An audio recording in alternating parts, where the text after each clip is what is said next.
안녕하세요, 청취자 여러분. 변화의 도시에서 이야기를 읽는 채널입니다. 오늘 저는 여러분께 작가 청자가 쓴 마오산 귀족 기술의 2편을 보내드립니다. 지금부터 우리는 여러분께 마오산 귀족 기술 2편의 내용을 성남님의 낭독을 통해 전해드리겠습니다. 주변의 사람들은 입을 다물지 못하고 눈을 크게 뜨며 바라보았고, 직접 보지 않았다면 누구도 낮에 이런 기괴한 일이 일어날 것이라고 믿지 않았을 것이다. 업보.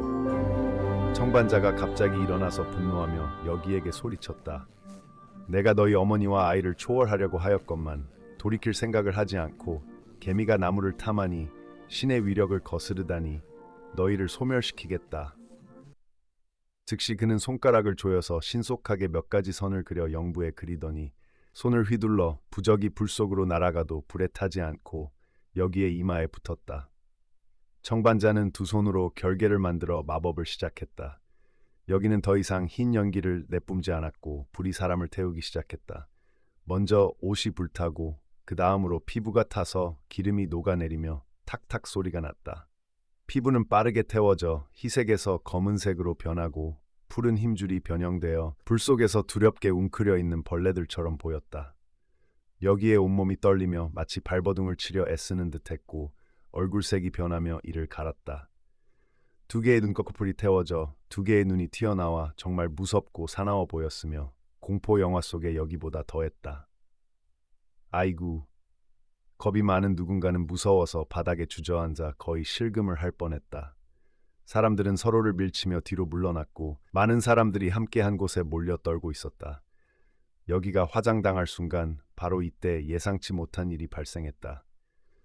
먼 곳에서 검은 구름이 날아오며 햇빛을 가리더니 하늘이 갑자기 어두워지고 산의 바람이 으르렁거려 큰 비가 올 것 같은 조짐을 보였다.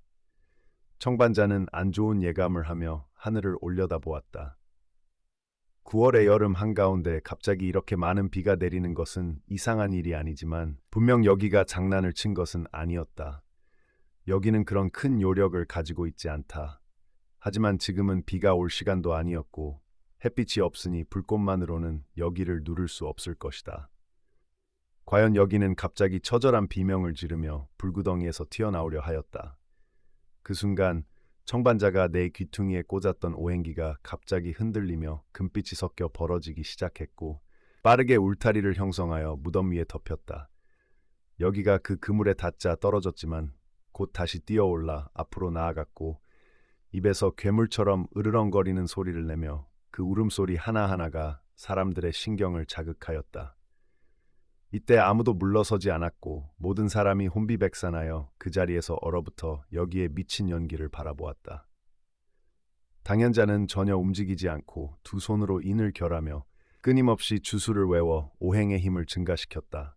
그는 여인 시체가 미친 듯하지만 힘이 빠져가고 있음을 보았고 조금 더 버티면 불에 타 재가 될 것이라는 것을 알았다. 그런데 그녀의 뱃속에 있는 남자아이의 움직임은 왜 아직도 없을까? 그르르.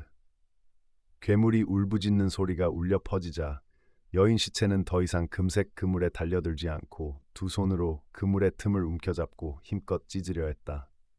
그 시체의 힘은 매우 강력해 곧바로 큰 구멍이 나며 머리를 밀어내기 시작했다. 악당이 감히! 당연자가 큰 소리로 외치며 도깨비를 쫓는 복숭아 나무로 만든 다오목 기음이라는 검을 뽑았다. 이 검은 100년 넘게 번개에 맞은 복숭아 나무로 만들어졌고 영역 역시 매우 강력했다. 당연자는 중지를 베어 피를 다오목 기음에 발라 신속하게 주술 문자를 그린 후 뛰어올라 여인 시체의 왼쪽 눈에 검을 찔렀다. 눈동자가 갈라지면서 시니의 액체가 흘러나와 풀과 나무에 떨어졌고 마치 산성을 부식시키는 산과 같았다.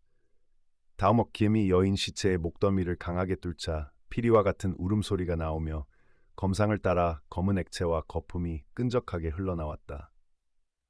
여인 시체는 몸을 떨며 끊임없이 비명 지르며 두 손으로 검 몸체를 움켜잡아 당연자는 검을 뽑을 수 없었다. 이때 갑자기 변이가 일어났다. 여인 시체의 둥근 배에서 쨍 하는 소리가 나더니 창백한 작은 손이 안에서 쭉 나왔다. 이어서 또 다른 손이 생겨나며 살이 찢어지며 양쪽으로 벌어졌다.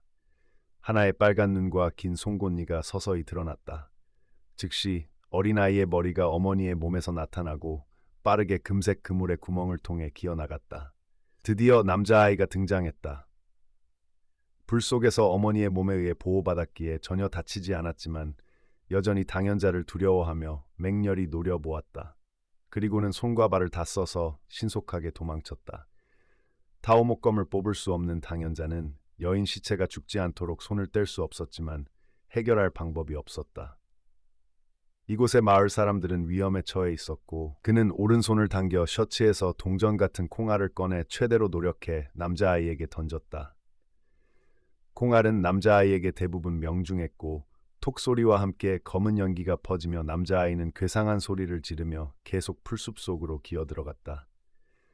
당연자는 오른손으로 법결을 만들며 한 손으로 여인 시체를 가격하여 그녀를 날려보낼 수 있었고 타오목검을 뽑아내어 힘있게 그녀의 목을 찔렀다. 그는 계속해서 주술을 외웠다. 여인 시체는 처참하게 흐느끼며 10초 후 몸이 굳어지더니 타오목검 이 목에 박힌 채 뒤로 넘어가 화롯불 속으로 떨어졌다. 당연자는 도망치는 남자아이를 급히 쫓았다. 그는 잡초를 쳐내고 마주한 곳에는 산의 경사가 있었다. 남자아이가 이미 산 기슭에 도착한 것을 보고 더 이상 추격할 수 없음을 깨닫고 왼손의 엄지를 가볍게 베어내 검의 몸통에 놓은 후 높은 목소리로 속삭였다. 해가 지고 모래가 빛나는 천지선회, 천지간 무극, 도법이 무제한이다. 그리고 타오목검을 힘껏 던졌다. 타오목검은 마치 한 화살처럼 남자아이의 등을 겨냥해 날아갔고 남자아이는 잠깐 덜덜 떨더니 빠르게 손을 들어 검을 뽑아내고 도망치는 것을 계속했다. 그는 산 기후대 수풀로 기어들어갔다. 당연자는 계속해서 산을 내려갔다. 남자아이가 남긴 살기를 쫓아 풀과 나무를 따라갔지만 이때 비가 내리기 시작했고 휙 지나가는 순간 남자아이의 흔적을 씻어버렸다. 하늘이 나를 도와주지 않는다. 당연자는 발을 구르며 한숨을 쉬고 발걸음을 멈추며 어두운 하늘을 바라보았다. 상처를 입은 시체는 여전히 주변의 음기를 흡수할 수 있어 도망갈 힘이 가득 차 있었고 계속해서 추격해도 더 이상 의미가 없었다. 탕반자가 실망하여 산으로 돌아와 묘소 앞에 서서 이미 재가 되어버린 여성 시신을 바라보며 마음을 조금 위로하고 사람들에게 시체를 묻게 하여 독사체가 퍼져 마을에 전염병이 생기는 것을 피하도록 명령했다. 도사님, 그 귀신 아이는? 옆대공이 두려움에 떨며 물었다. 탕반자는 한숨을 쉬며 한탄했다. 내가 방심했기에 여성 시신은 처음부터 자신이 죽어야 한다고 확신했으므로 그녀는 대부분의 살기를 그 아이에게 전해주었다. 그래서 내 교목검으로도 그것을 죽일 수 없어 도망치게 했다. 아! 사람들은 두려움에 서로를 바라보았다. 그것이 돌아와 사람을 해칠까요? 옆대공이 떨리는 목소리로 말했다. 그것은 내 검에 한 번 맞았으니 아마 중상을 입었을 것이다. 그래서 조용히 숨어 회복하고 수련할 곳을 찾을 수 있을 것이니 3년 반 동안은 사람을 해치지 않을 것이다. 상처를 치료하는데 3년 반이나 걸린다고요? 탕반자가 눈을 굴리며 말했다. 그것은 사람이 아니므로 사람의 기준으로 그것에 맞출 수 없다. 사체는 수명이 없으니 3년 반은 그것에게 단지 한순간일 뿐이다. 3년 반 후에 어떻게 되나요? 그때 그것이 나타나면 너희는 나와 연락하면 된다.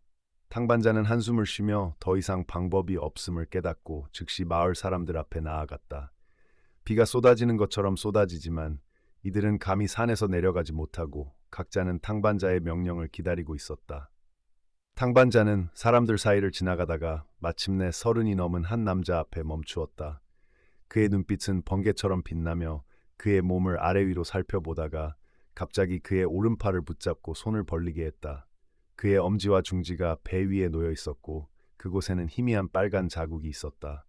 탕반자는 미소를 지으며 말했다. 묘강 무사인가? 중년 남자는 얼굴이 변하며 모른 척했다.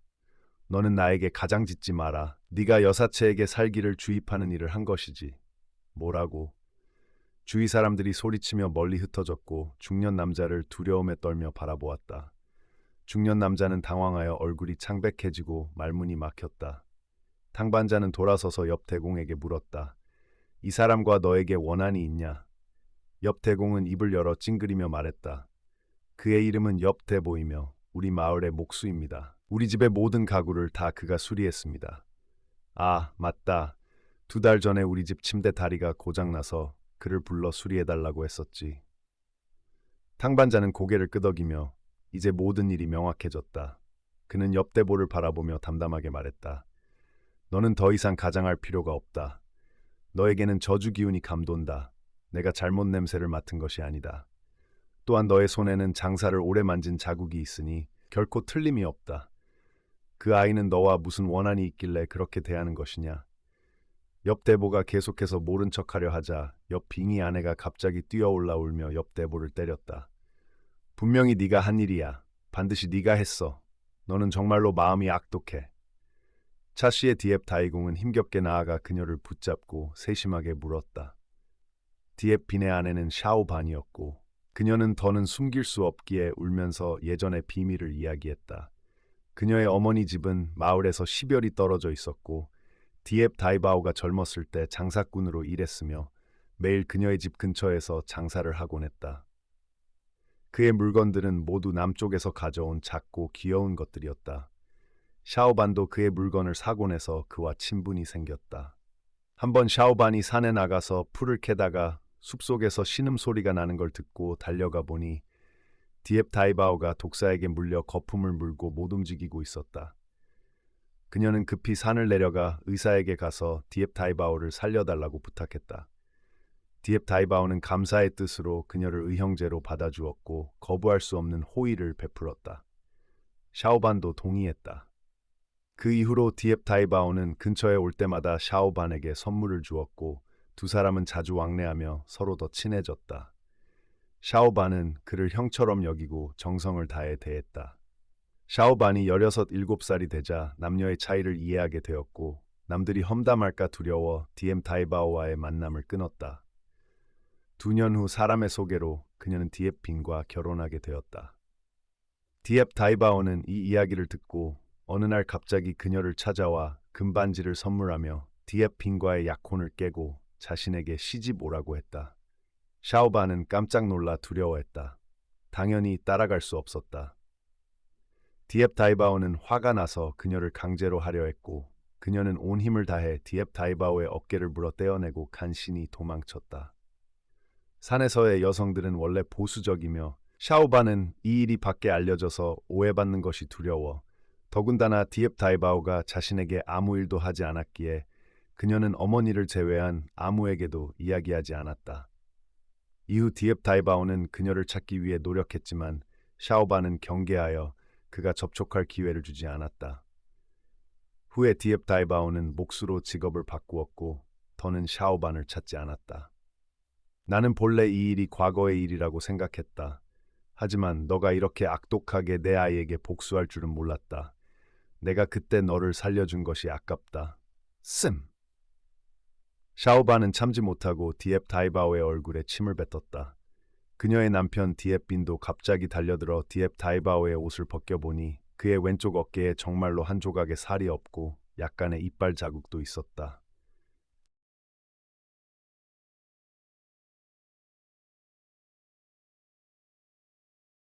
증거는 너무나 확실했고 디앱 다이바오는 반박할 수 없게 되어 얼굴이 재처럼 창백해졌다. 나는 네가 유랑하는 동안 배운 주술이 미얀마에서 배운 것이라 생각해. 맞지? 청운자는 무심하게 말했다. 그녀가 너를 거부했을 때 너는 마음속에 복수를 품고 있었지만 왜 이제서야 복수하려는가? 군자는 복수할 때 10년이 지나도 늦지 않다.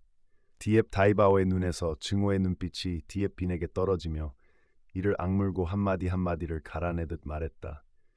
내 여자를 빼앗은 자, 너의 집안이 단절되도록 만들겠다. 너희가 자신의 아이가 시체로 변하는 것을 똑바로 보게 해주고 집안의 모든 사람을 하나하나 죽여버리겠다. 비록 계획은 실패했지만 시체는 도망쳤고 너의 아들은 이미 독에 걸려 구할 수 없다. 너희 모두 나와 함께 묻혀주게. 아이가 갑자기 손을 흔들며 입에 무언가 걸린 듯 힘겹게 씹고 온몸이 격렬하게 경련을 일으켜 땅에 쓰러졌다. 입에서는 거품이 나오고 얼마 후 목이 피로 흘러 죽었다. 사람들은 그 광경을 보고 어안이 벙벙해 서로를 쳐다보며 죽은 디앱 대보를 보고 아무도 입을 열지 못했다. 디앱 대공은 한숨을 쉬며 중얼거렸다. 그가 이렇게 교활할 줄은 정말 몰랐다. 무량천존, 그는 오랫동안 흑우술과 접촉하면서 고술에 의해 인성을 잃고 성격이 음산하고 잔인해졌으며 또 고술을 이용해 사람을 죽여 법망을 피하는 데 이용했습니다. 신이 알지 못하는 일이었죠. 만약 나 없었더라면 너희 집안은 늙은이들, 젊은이들, 아이들까지 조만간 시체가 되어 고향의 재앙을 불러왔을 것입니다.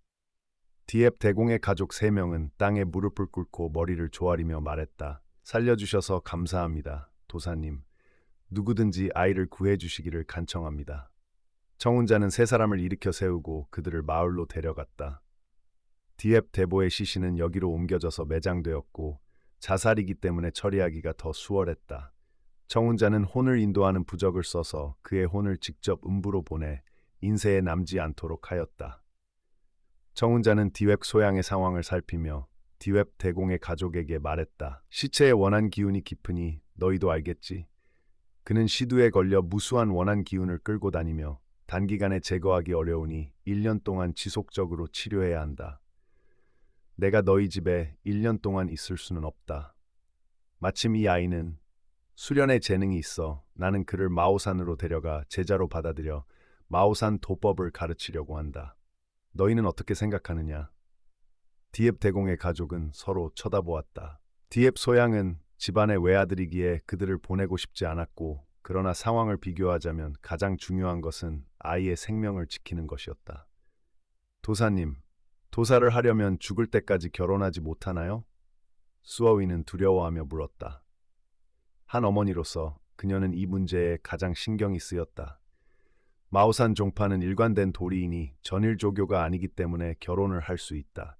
단지 그가 능력이 있으면 아내 8명, 10명도 괜찮다. 가족들이 동의하자 청운자는 내심 기쁨을 느끼며 자신의 불손한 기질도 되찾았다. 하지만 아이는 아직 그를 모르는데 그건 쉬운 일이다. 산 기슭에 학교가 있어서 낮에는 학교에 가고 저녁에는 나와 함께 돌아와 도법을 배울 수 있다. 아이의 삶을 방해하지 않을 것이다. 무량천존, 나는 너희의 돈을 원하지 않고 단순히 너희의 아이를 돌보며 잘 가르치는 것을 도와주겠다. 너희가 그리워하면 언제든지 찾아와도 된다. 그의 말에 동의하지 않을 수 없는 디앱 가족은 청운자에게 감사하며 정성스럽게 저녁을 대접했다. 다음 날 아침, 청운자가 집을 떠나기 위해 번호를 남기고 디앱 대공에게 주위에 신경 쓰라고 부탁했다. 소식이 생기면 즉시 전화하라고 했고 그리고 디앱 소양을 업고 디앱 가족은 아쉬움에 작별 인사를 했다. 두 사람은 즐겁게 디앱가를 떠났다. 순식간에 15년이 흘렀고 다시 마오산으로 이야기를 돌리겠다. 한 청년이 약 20살쯤 되어 가볍고 자유롭게 산길을 걸어간다. 그는 바로 예전의 엽소양. 오늘은 이미 잘생긴 청년으로 성장해 눈썹이 날카롭고 기품이 넘치는 모습이며 크고 빛나는 눈동자가 지혜로운 광채로 반짝인다. 지난 15년 동안 그는 스승 청운자에게 도법을 배우며 지냈고 3년 전에는 문파의 시험을 통과하여 마오산 종내 제자가 되었으며 또한 마오산파 역사상 가장 젊은 내부 제자이자 드문 재능의 소유자로 여겨진다. 마오산 아래에는 먼 곳에 한 군현이 있으며 그 안에는 초등학교와 중학교가 있다. 여러 해 동안 엽소양은 낮에는 학교에 가고 저녁에는 산으로 돌아가 스승과 함께 도법을 배우며 지냈다. 가끔은 놀기에 빠져서 하룻밤을 군현에서 인터넷 게임을 하며 보내기도 했기 때문에 여러 면에서 볼 때 그는 지금의 청년들과 다를 바가 없고 여전히 젊음의 기운을 자랑하며 가끔 범죄를 저지르기도 한다. 하지만 청운자와 함께 외출하여 귀신을 쫓고 생사윤회를 겪은 덕분에 외모에 어린애 같은 기질이 있음에도 불구하고 일반인보다 훨씬 더 강한 결단력을 지니고 있다. 노인네, 나 돌아왔어. 엽소양이 크게 외쳤다. 그는 마오산 대전을 지나 청운자의 선실로 바로 들어갔고 이상한 냄새가 코를 찔렀다. 엽소양은 즉시 손으로 코를 막고 3초 만에 냄새의 성분을 분석했다. 이 악취의 주된 성분은 4가지. 썩은 고기, 증류주, 담배, 그리고 인스턴트 라면 양념이었다. 청운자는 짧은 바지만 입고 침대 머리맡에 기대어 책을 들고 있으며 옆에는 고소한 땅콩이 쌓여 있고 가끔씩 하나씩 까서 입에 넣어 씹으며 맛있다는 표정을 짓고 정말로 편안해 보인다. 엽소양은 몸을 굽혀 책의 표지를 슬쩍 보며 입술을 삐죽 내밀었다. 과연도 환상 소설이었다. 이 책은 엉망으로 쓰여졌어. 도교 시스템이 잘못 나열되어 있어. 노자가 어떻게 서왕모의 양부가 될 수 있으며 양이랑 하늘의 공주가 어찌 그런 일이 있을 수 있겠어. 전부 헛소리야. 불만이면 너가 직접 써보라고. 내가 쓰면 확실히 그들보다 잘 쓸 거야. 청운자는 한숨을 내쉬며 책을 내려놓고 일어섰으며 이제야 엽소양을 살펴본 후 눈을 가늘게 뜨고 물었다. 임무는 완료했니? 아침 식사 하나. 엽소양이 주머니에서 부적 하나를 꺼내며 자랑스럽게 흔들었다. 청운자는 부적을 받아들고 기운을 느꼈고 총 10개의 기운이 모두 100년 이상의 원혼을 봉인한 것이었다. 엽소양은 나이가 어리지만 이렇게 많은 원혼을 퇴치한 것은 도교의 재능으로 볼 수 있었다. 겨우 임무를 완료했다 쳐. 이번에 하산하면서 뭘 얻었니? 대수익이야. 엽소양이 머리를 긁으며 웃으며 말했다. 몇 명의 미녀와 아는 사이가 되었고 전화번호도 요청했어. 언젠가 그들을 산으로 초대할 거야.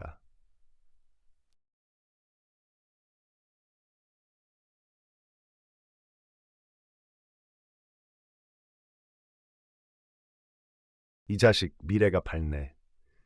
탕원자는 그를 노려보며 잠시 침묵한 후 말했다. 애야, 너의 실력은 그리 뛰어나지 않지만 나이가 더 이상 적지 않아. 사람이 되고 싶다면 세상에 나가 싸워야 하고 사람들을 구해야 해. 마오산 종파의 규칙에 따라 한 사람은 충분한 선행을 쌓아야만 신선으로 거듭날 수 있으니 너는 하산하라. 엽소양은 이 말을 듣고 매우 흥분했다. 밖은 화려한 세계로 그는 그곳에 뛰어들고 싶었던 참이다. 즉시 애교를 부리며 아쉬워하며 말했다. 스승님, 저를 쫓아내지 마세요. 정말로 배고픕니다. 탕원자가 눈을 굴렸다. 그렇다면 3년 더 기다려라. 아니, 스승님. 비록 제가 스승님을 아쉬워하지만 스승님이 인간 세상에 들어가 사람들을 구하는 것이 마오산종의 전통이라 하지 않으셨습니까? 규칙을 깨뜨릴 수 없지요. 제자는 제 의무를 다하기 위해 세상의 평화를 위해 아픔을 참고 떠나겠습니다. 탕원자는 그를 쳐다보며 자신이 이렇게 두꺼운 가죽을 가진 교활한 제자를 가르쳤다니 놀라웠다. 혹시 내 영향 때문인가? 그는 기침을 하고 말했다. 하산한 후에는 조심히 선행을 쌓고 빨리 신선이 되도록 하여라. 그러나 모든 일은 조심해야 하고 도가 높으면 마도 높다. 귀신과 요괴는 쉽게 다루어지지 않는다. 저는 예전에 한 사람을 구한 적이 있습니다. 그분이 대학의 총장으로 되셨으니 찾아가겠습니다. 당신이 가지고 갈 자료는 모두 준비되어 있습니다. 교환을 통해 학교에 다닐 수 있게 해줍니다.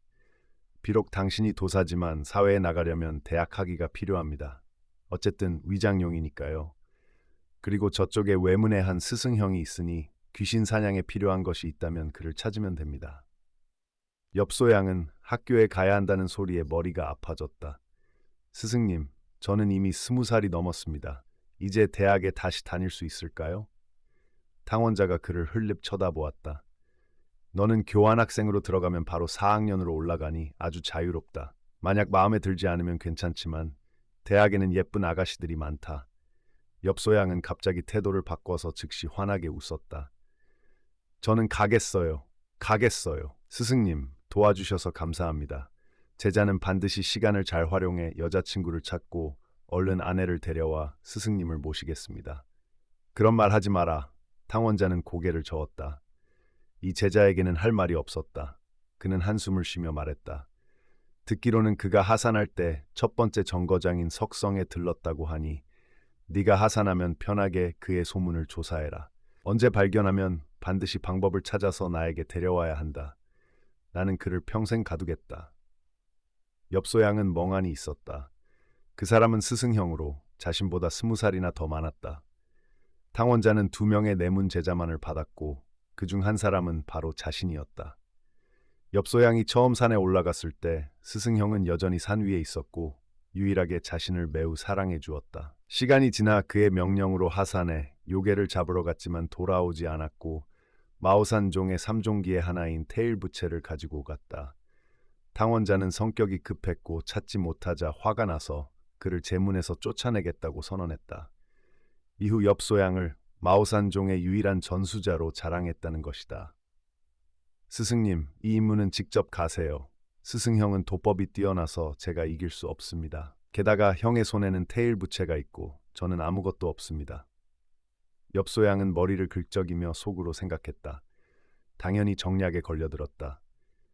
당연자가 그를 바라보며 말했다. 태이 발진이 특별한 점이 무엇인가? 내가 너에게 칠성용천검을 상으로 줄 것이다. 5년 이내에 너는 그것을 나에게 가져와야 한다. 그렇지 않으면 너조차도 사문에서 쫓겨날 것이다. 칠성용천검, 일명 칠성용연검, 고대 중국의 유명한 검장인인 유야자가 만든 전설적인 검이다. 그는 여행 중에 청계산에서 용천의 물줄기를 보았고 이곳에 귀한 철광이 있음을 알고 산을 파서 철여운 철의 조각을 얻었다. 제왕 소왕의 도움을 받아 그는 모든 정력을 쏟아 길이 세척의 물이 고인 듯 날카로운 용천검을 만들어 소왕에게 바쳤다. 용천검은 너무 유명해져서 이후 문학적 표현을 통해 모든 검들이 용천이라고 불리게 되었고 셉척 길이의 용천검을 휘두른 손이라는 구절이 익숙한 속담이 되었다. 엽소양은 마음속으로 미친 듯이 기뻐했으니 칠성용천검은 마오산 정파뿐만 아니라 모든 도파의 최고의 보물이었고 그것을 가지면 물에 빠진 물고기처럼 어디서든 바람을 일으킬 수 있었다. 5년 약속에 관해서는 그때 가서 생각하자. 좋아, 내가 할 이야기는 다 했으니 너는 나 대신 세상을 두리번거려라. 일이 없으면 나를 찾지 말고 일이 있으면 더더욱 나를 찾지 마라. 나로 하여금 행복을 누리게 해라. 당연자는 눈을 가늘게 뜨며 입가에 신비로운 미소를 띄었다. 흐흐, 마지막으로 한 가지 일이다. 엽소양은 듣자마자 가슴이 두근거리기 시작했고 마지막 일이 반드시 가장 중요한 일일 것이라고 생각했다. 이전에 스승이 강호에서 숨어 지냈던 행동과 결합하여 혹시 나에게 파장의 역할을 전수하는 것인가? 즉각 그의 표정은 매우 진지해졌다. 이것은 몇몇 소녀들의 전화번호를 나에게 줘라. 헤헤. 네가 없으니 내가 그녀들을 데리고 놀러 갈 것이다. 엽소양은 이마에 땀을 닦으며 말했다. 스승님, 그게 또 가능하나요?